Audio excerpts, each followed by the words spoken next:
Valérie est dans le Morbihan. Bonjour Valérie. Oui, bonjour Mathieu. Vous avez 2 filles à la maison, 16 et 17 ans, c'est ça? Exactement, 16 et 17 ans, oui. Bon, le confinement, allez-y Valérie. Alors voilà, ce que je disais ce matin, c'est que ma fille de 16 ans, qui est en première, au départ, c'était la colère, c'était l'incompréhension, c'était vraiment le coup de massue. Et puis après, ça s'est bien géré avec les profs via Internet. Et puis toujours avec le portable et puis l'écran, avec les amis. Enfin voilà, ils se sont tous boostés. Mais c'est vrai que c'est long. Elle sort pas de la maison. Elle a juste fait le tour du lotissement que 3 fois depuis le 17 mars. Et j'ai aussi mon aînée, 17 ans, autiste. Alors elle, c'était un petit mur dans une cage. Elle comprenait pas pourquoi on pouvait plus aller à la plage, se promener. Donc j'ai décidé de l'emmener avec moi faire des courses un matin.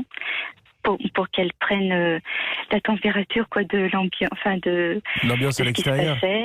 Exactement. Donc j'ai aperçu que les caissières étaient avec des masques, qu'il fallait mettre du gel hydroalcoolique avant d'entrer dans la grande surface, qu'il y avait très peu de personnes, que l'ambiance était un petit peu triste et morose.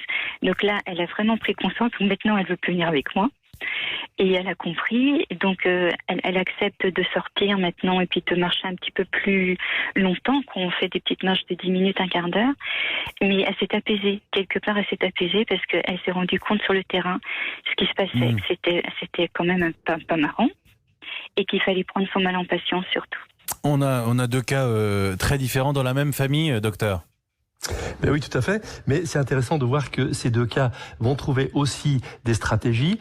C'est vrai que lorsqu'un enfant a plutôt des besoins particuliers, eh bien le déconfinement progressif qu'a proposé sa maman me paraît tout à fait judicieux. Ceci dit, il y a des enfants comme cette petite fille qui a vraiment besoin d'avoir des repères et le changement de repères est plus compliqué pour elle, alors que pour la majorité des adolescents, eh bien finalement c'est simple. Et puis, comme le disait Florence tout à l'heure, eh bien ils ont tellement l'habitude d'être sur les réseaux sociaux et d'être devant les écrans que ça leur a pas trop changé la donne et c'était plus compliqué pour les parents en fait.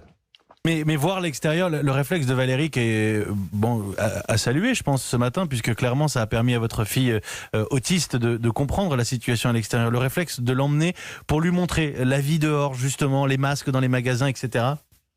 C'est très important. C'est très important parce que les enfants qui ont des troubles autistiques sont des enfants intelligents, mais qui ont besoin d'avoir un rituel, d'avoir des repères qui sont fixes. Et tout ce qui est nouveau est forcément inquiétant pour eux. Le fait d'être allé faire trempette finalement dans la vraie vie pour voir comment ça se passait, ça permettra de rentrer dans l'océan de la vie avec beaucoup plus de facilité. Et Valérie, vous le figurez comment le 11 mai, la fin du confinement ? Enfin, pour moi, il n'y aura pas de fin de confinement parce que la situation est trop préoccupante. Mais on fait au jour le jour. Et puis, j'essaye de ne pas... d'être super réaliste avec mes filles, de ne pas leur dire, bon, à partir du 11 mai, c'est cool, tout ça. Au contraire, je suis presque plus... Je préfère les alarmer un peu plus que de leur dire... parce qu'il ne faut pas... Bien sûr, pas de faux espoirs non plus, quoi. Ah non, il faut surtout pas parce que la situation est trop préoccupante. Mais donc, il faut pas non plus dramatiser trop parce que non, ils débutent dans la vie. Il faut pas non plus balancer un tableau, mais il faut juste être réaliste. Et puis ça, je ne veux pas leur mentir sur ça.